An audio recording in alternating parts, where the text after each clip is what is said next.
Yeah, so let's get into it. So, Jeff, have black moms really ruined their sons?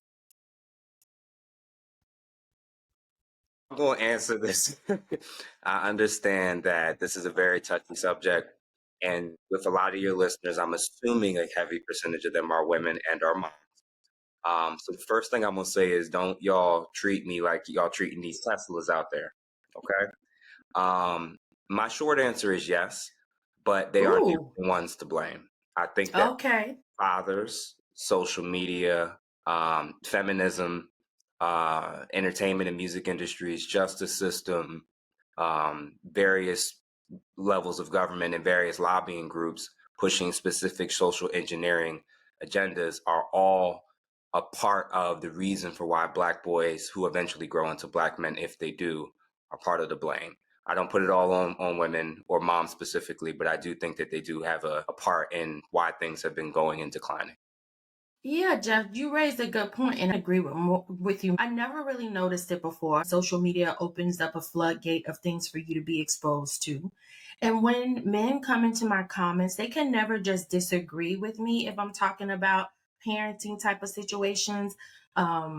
They come in with such vitriol and so much disrespect. And I'm like, why are y'all so angry? And then it made me start thinking they're so angry with moms, but why don't they have that same energy with the dads that abandoned not only them, but the mother as well? Yeah, for starters, with these types of conversations, especially when they're on social media, as a clinician, I've learned both in observation and through study, and just studying populations and how we interact with each other.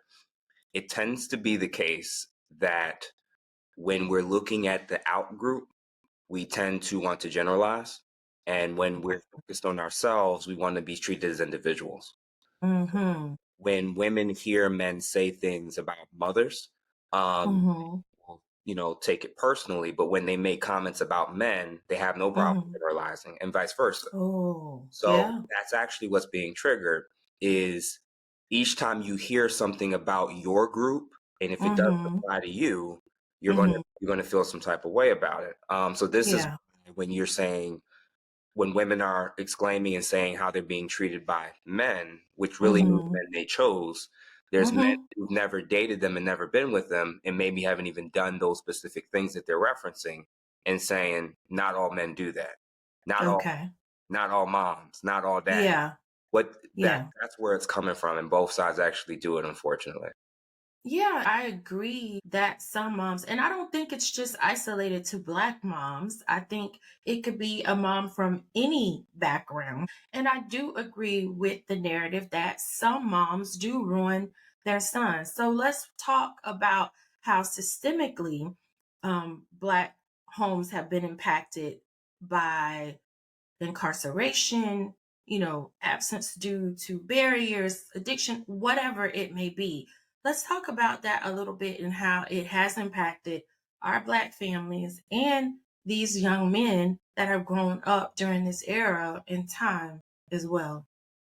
Yeah, for starters, when it comes to anything that's really sensitive, especially early on in treatment, whether it's a man or woman, of any age, I tend to start very early with not just deep diving into the tough stuff because I Hmm. want people to start with, and I actually will do this with your audience. Hmm. Within every group, within every setting, within every discussion, there's two types of people. There are people that's going to go into the conversation or into the debate or into whatever form of dialogue we're about to do, where their primary focus is that they're interested in truth Hmm. and Hmm. evaluating whether their lives are aligned with it or needs to be better aligned with said truth. Hmm. There's another group of people who tends to be more focused on how the truth makes them feel, Yeah. and that Yeah. impacts and dictates whether they will listen and receive it. Very true. That actually is going to explain a lot more in terms of what's going on between sons and their mothers, between Yeah. people talk about politics, how family members and friends can or can't get along. Hmm. You have to first self check yourself. Am I approaching this going into this conversation? Like this conversation, which is are black moms to blame for their black sons? Are Right. you are you even coming into listening to what we're doing right now through the lens of whether Right. it's true, or are you Mhm. coming at it through the lens of how it's going to make you feel? Yeah. I want to challenge people. Every single person that's watching this, let's do a personal challenge to let's lean more into our reason, our logic, our critical thinking skills, and our objectivity and our rationality, more so than Mhm. our emotions and feelings and vibes and tradition and comfort. And being triggered. Because I guarantee you, you're going to be much more susceptible to being triggered and being willing to Mhm. project what's coming, even if I have all the data to back up Yeah. your claims. So, Yeah. I always try to preface that before we just jump in and start listing things off. If you're already coming at it through the lens of he's a man, so he ain't got nothing to say, or Mhm. something I don't want to hear, Mhm.